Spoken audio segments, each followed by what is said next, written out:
کہ اپنے جسم، یہ اہل بیت اطہار حضور اکرم صلی اللہ تعالیٰ علیہ وسلم کے اس عظیم گھرانے کو کہتے ہیں جن کی پاکی اور صفائی قرآن نے خود بیان کی۔ قرآن خود کہتا ہے انما یرید اللہ لیذھب عنکم الرجس اہل البیت ویطہرکم تطہیرا، اللہ تعالیٰ تمہارے گھر سے ہر طرح کی ناپاکی کو دور کرنا چاہتا ہے۔ کس کے گھر سے؟ رسول پاک صلی اللہ علیہ وسلم کے، اور آپ کی اہل بیت کو خوب صاف ستھرا کرنا چاہتا ہے، اور کیا بھی اس نے۔ اللہ تعالیٰ نے حضور اکرم صلی اللہ تعالیٰ علیہ وسلم کے گھر میں جو افراد عطا کی وہ دنیا کے سب سے عظیم لوگ ہیں۔ حضور اکرم صلی اللہ علیہ وسلم کی جتنی بیویاں ہیں ازواج مطہرات، وہ تمام مومنوں کی مائیں ہیں، امہات المومنین ہیں، سب سے عظیم مائیں ہیں۔ رسول پاک صلی اللہ علیہ وسلم کے جتنے بیٹیاں ہیں وہ سب سے عظیم بیٹیاں ہیں حضور اکرم صلی اللہ علیہ وسلم کی، اور ان کی عزت اللہ کے نزدیک بہت بلند ہے۔ اسی طرح حضور اکرم صلی اللہ علیہ وسلم کے خاندان کو جو شرف حاصل ہے وہ دنیا کے سارے خاندانوں میں سب سے افضل خاندان میرے آقا صلی اللہ علیہ وسلم کا ہے۔ آج بھی میرے عزیزوں، آج بھی سارے نسب ختم کر دیے جائیں گے سوائے رسول اللہ کے خاندان کے۔ سادات جو ہوں گے، آج بھی جو سید ہوں گے میرے آقا صلی اللہ علیہ وسلم کی نسل سے، ان کا احترام ہم پر واجب ہے، ان کی تعظیم و تکریم ہم پر واجب ہے، اس لیے کہ رسول پاک صلی اللہ تعالیٰ علیہ وسلم کے گھر سے جو ان کی نسبت ہے یہ نسبت ہی ہمارے لیے بہت بلند ہے۔ قرآن پاک کی آیت ہے قُلْ لَا أَسْأَلُكُمْ عَلَيْهِ أَجْرًا إِلَّا الْمَوَدَّةَ فِي الْقُرْبَى، اے محبوب آپ فرما دیں اپنے غلاموں سے کہ میں تم سے کوئی اجرت نہیں مانگتا۔ رسول پاک صلی اللہ علیہ وسلم نے ہم سے کوئی معاوضہ مانگا ہے؟ حضور اکرم صلی اللہ علیہ وسلم کی بدولت ہمیں ساری نعمتیں ملی ہیں، ان کے صدقے میں سب کچھ ملا ہے، بدلے میں حضور نے کچھ مانگا ہم سے؟ قرآن خود یہ کہہ رہا ہے کہ اے رسول آپ فرما دیں کہ میں تم سے کوئی چیز نہیں مانگتا، بدلے میں کوئی چیز نہیں طلب کرتا، مگر اتنا کہ تم میرے اہل بیت سے محبت کرو۔ الا المودۃ فی القربى، رشتہ داروں سے، حضور اکرم صلی اللہ علیہ وسلم کے گھر والوں سے محبت کرنا، اس کو تو رسول کریم صلی اللہ تعالیٰ علیہ وسلم نے بھی اظہار فرمایا۔ ایک حدیث ملتی ہے من مات علی حب آل محمد مات شہیدا، جو حضور کی آل کی محبت میں، حضور کے گھر والوں کی محبت میں انتقال کر گیا دنیا میں، اسے شہادت کا مقام عطا کیا جاتا ہے۔ اہل بیت کی محبت شہادت کے مقام کو پہنچاتی ہے۔ عزیزان گرامی، رسول پاک صلی اللہ علیہ وسلم کی اہل بیت میں کون ہیں؟ مفسرین نے الگ الگ رائے اگرچہ رکھی ہیں، لیکن زیادہ طور پر مشہور حضور اکرم صلی اللہ تعالیٰ علیہ وسلم کے اہل بیت میں آپ کی بیٹیاں، آپ کی ازواج مطہرات، یہ سب اہل بیت میں ہیں۔ ان میں سے بھی اخص جو خاص اہل بیت ہیں وہ سیدہ کائنات فاطمہ الزہرا رضی اللہ تعالیٰ عنہا، مولا علی کرم اللہ وجہہ الکریم، اور آپ کی اولاد حسنین کریمین رضوان اللہ تعالیٰ علیہم اجمعین، یہ سب اہل بیت میں سے ہیں۔ بلکہ ان کی اولاد جو بھی قیامت تک ہوگی وہ رسول پاک صلی اللہ علیہ وسلم کی اہل بیت میں سے ہوں گے۔ نبی کونین صلی اللہ تعالیٰ علیہ وسلم کی اہل بیت، ان کی عزت، ان کا احترام ہمارے لیے ضروری قرار دیا گیا، اور جو حضور کی آل سے بغض رکھتا ہے، ہلکی عداوت بھی رکھتا ہے، دشمنی رکھتا ہے، اس کا خاتمہ برا ہوگا۔ الا ان مثل اہل بیتی کمثل سفینۃ نوح من رکبها نجا ومن تخلف عنها ہلک۔ رسول پاک صلی اللہ علیہ وسلم ارشاد فرماتے ہیں آگاہ ہو جاؤ، میرے اہل بیت کی مثال نوح علیہ السلام کی کشتی کی طرح ہے۔ نوح علیہ السلام کے زمانے میں سیلاب آیا، طوفان آیا، اور اس وقت اگر کوئی نجات پایا تھا تو کون؟ صرف نوح علیہ السلام کی کشتی میں جو سوار ہوا، باقی سب ہلاک ہو گئے۔ پوری دنیا میں یہ پانی بھرا تھا، سب ہلاک و برباد ہوئے، سوائے اس کشتی کے سواروں کے کوئی نہیں بچا۔ تو اللہ کے حبیب صلی اللہ علیہ وسلم فرماتے ہیں میرے گھر والے، میرے اہل بیت نوح علیہ السلام کی کشتی کی طرح ہیں، جو انہیں تھام لیا وہ نجات پا گیا، جو ان سے دور ہوا وہ ہلاک ہو جائے گا۔ اہل بیت سے جو نفرت کیا یا ان سے دوری اختیار کیا وہ ہلاک ہو جائے گا۔ عزیزان گرامی وقار، یقیناً اہل بیت ہمارے لیے سر کا تاج ہیں، لیکن ساتھ میں ہمیں رسول پاک صلی اللہ علیہ وسلم نے اپنے صحابہ کی محبت بھی سکھائی۔ حضور اکرم صلی اللہ علیہ وسلم کا یہ فرمان عالی شان ہے، اصحابی کالنجوم بأیہم اقتدیتم اہتدیتم، میرے صحابہ ستاروں کی مانند ہیں، تم جس کی بھی پیروی کرو گے ہدایت پا جاؤ گے۔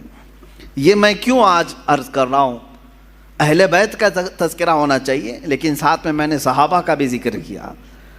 وجہ یہ ہے میرے عزیزو کہ کچھ جماعتیں ایسی ہوں گی جو صحابہ سے نفرت کریں گی، حضور پاک صلی اللہ علیہ وسلم کے صحابہ کو کافر کہیں گی، مرتد کہیں گی، باغی کہیں گی، اور کچھ جماعتیں ایسی ہوں گی جو اہل بیت کو گالیاں دیں گی۔ صحابہ کی محبت تو دکھائیں گی لیکن اہل بیت کو گالیاں دیں گی۔ حضرت فاطمہ کو کہتے ہیں وہ بغاوت کرنے والی ہیں، حضرت امام حسین کے بارے میں کہتے ہیں انہوں نے یزید کے خلاف بغاوت کیا۔ یہ دونوں جماعتیں گمراہ ہیں، جو اہل بیت کی نفرت پالتی ہیں یا صحابہ کی نفرت پالتے ہیں۔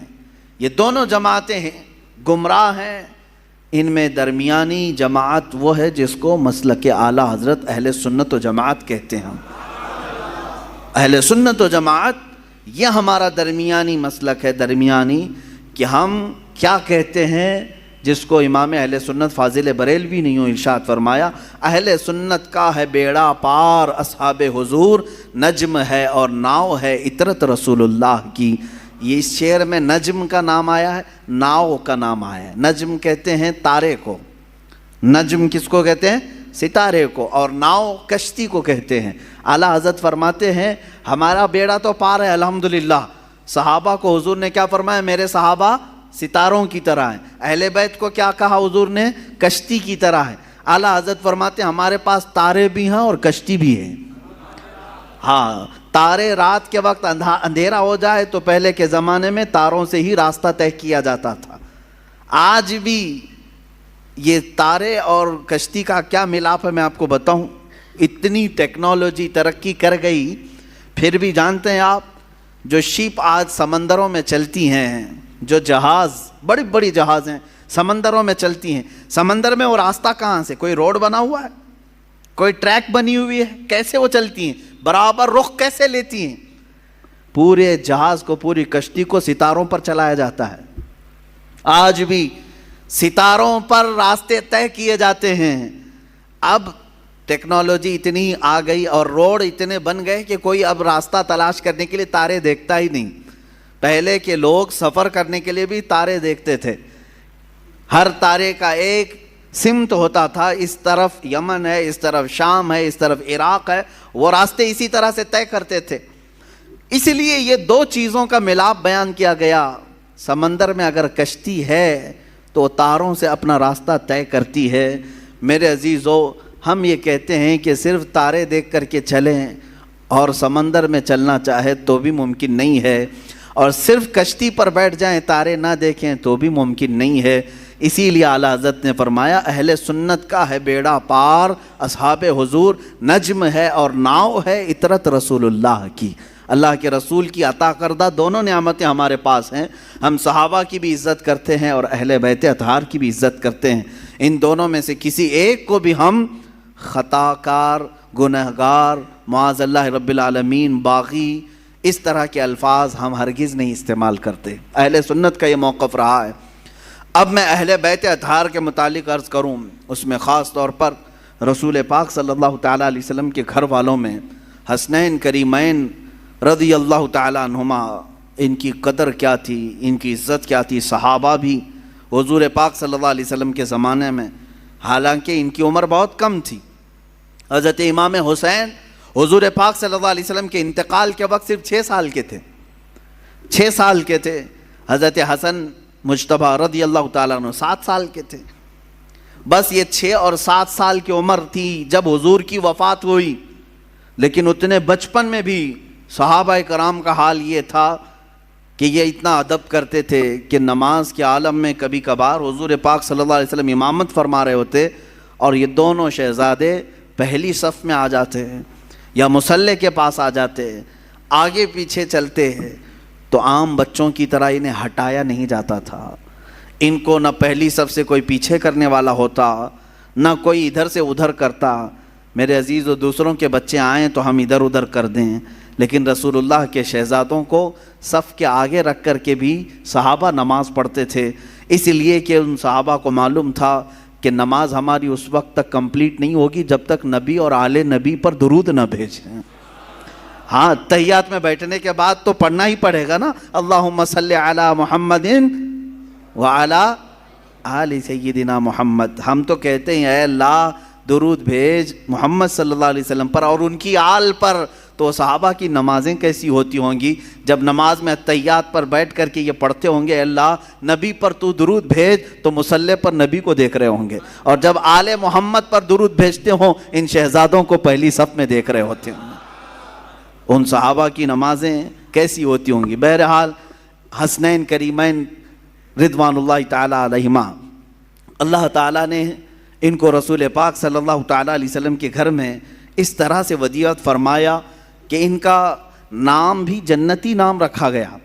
حسن اور حسین میرے آقا نے فرمایا اسما من الجنتی، یہ جنت کے ناموں میں سے ہے، جنت کے ناموں میں سے ہے۔ اور میرے آقا صلی اللہ علیہ وسلم اکثر امام حسین کو سونگھتے تھے۔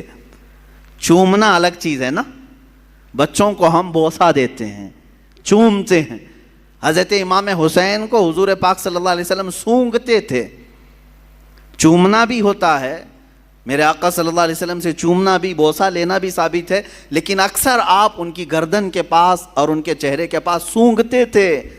اور میرے آقا صلی اللہ علیہ وسلم فرماتے ہیں ہما ریحانتی فی الجنہ، یہ دونوں میرے لیے جنت کے ریحان پھولوں میں سے ہیں۔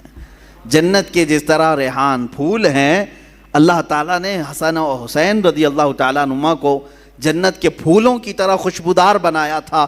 اندازہ کرو میرے عزیزو، جن شہزادوں کی خوشبو خود سید الانبیاء سونگھ رہے ہو، تو کیا اہل بیت میں خوشبو نہیں ہوتی ہے؟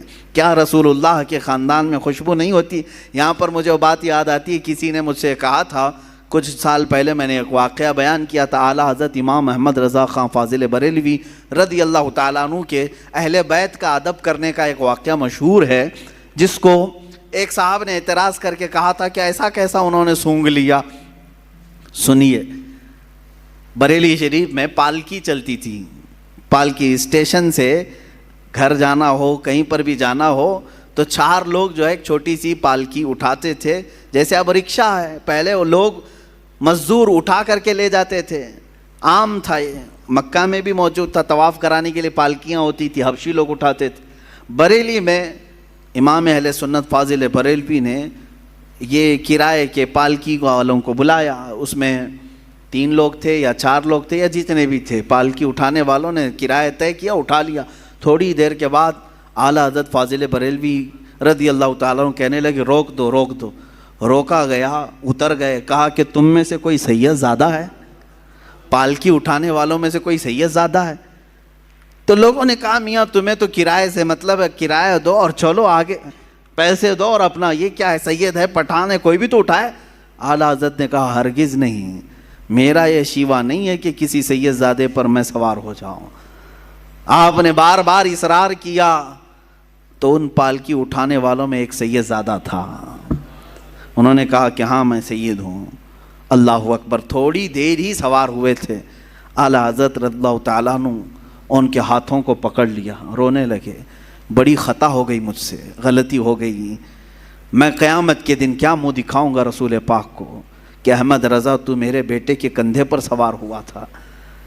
اور رونے لگے۔ اس کے بعد اتنے ہی پر نہیں، معافی مانگ کر بلکہ اس سید زادے کو پالکی پر بٹھایا اور وقت کا مجدد خود پالکی اٹھایا، خود پالکی اٹھایا اور آگے تک لے کر کے گئے اور ان کو بہت سارا نذرانہ اور ہدیہ پیش کیا اور کہا سید زادے آپ کے لیے زیب نہیں دیتا کہ آپ لوگوں کا بوجھ اٹھائیں، میں جب تک زندہ ہوں آپ کی حاجات جو بھی ہوں گی مجھ غریب خانے سے آپ لے جایا کریں، آپ کا ہی در دولت ہے، آپ کے آقا آپ کے نانا کا دیا ہوا ہے۔ اس سید زادے کو اس کام سے ہمیشہ کے لیے دور کر دیا۔ یہ امام اہل سنت فاضل بریلوی رضی اللہ تعالیٰ عنہ کا مشہور واقعہ ہے، بیان بھی کیا جاتا ہے۔ کسی صاحب نے ہم سے کہا تھا کہ ایسا کیسے ان کو آ گئی تھی خوشبو، تو ہم نے یہی کہا کہ ان کی طرح عشق پیدا کرو، خوشبو آ ہی جائے گی۔ پیدا کرو جو گلاب کو سونگھے تو بھی کہے لب پھول دہن پھول زکن پھول بدن پھول، واللہ جو مل جائے میرے گل کا پسینہ، مانگے نہ کبھی عطر نہ پھر چاہے دلہن پھول۔ کیا بات رضا اس چمنستان کرم کی، زہرا ہے کلی جس میں حسین و حسن پھول۔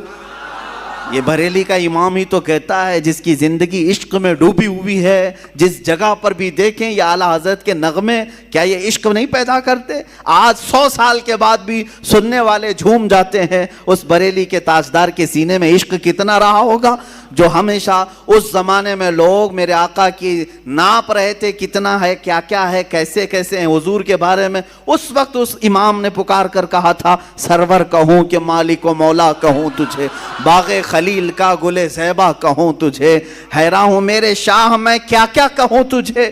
یہ کس نے کہا تھا؟ امام زمن، امام اعلیٰ، امام اہل سنت نے کہا تھا ان کی طرح محبت اور عشق پیدا کرو، اس نبی کی آل کی خوشبو بھی تمہیں خود آئے گی۔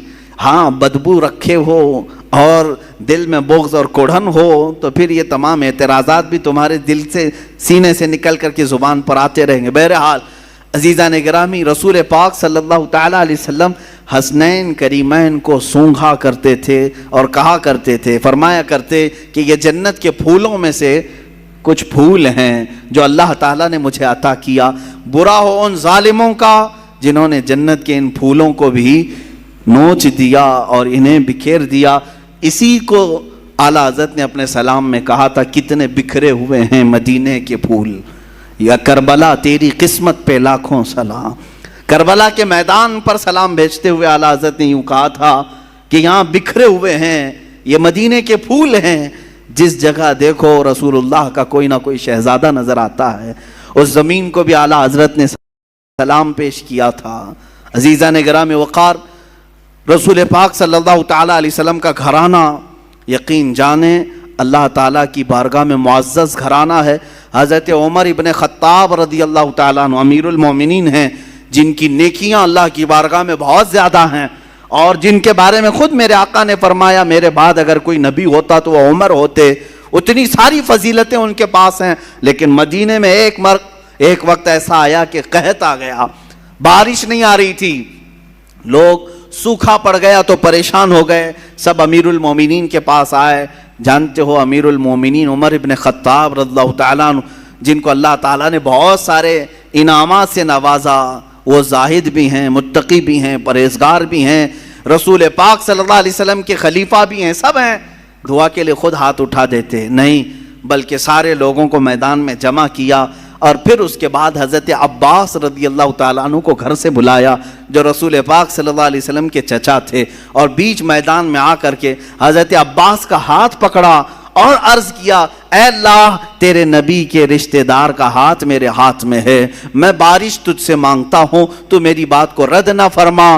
مدینے والے روایت بیان کرتے ہیں حضرت عمر نے ابھی ہاتھ چھوڑا بھی نہیں تھا کہ مدینے میں بارش شروع ہو چکی تھی۔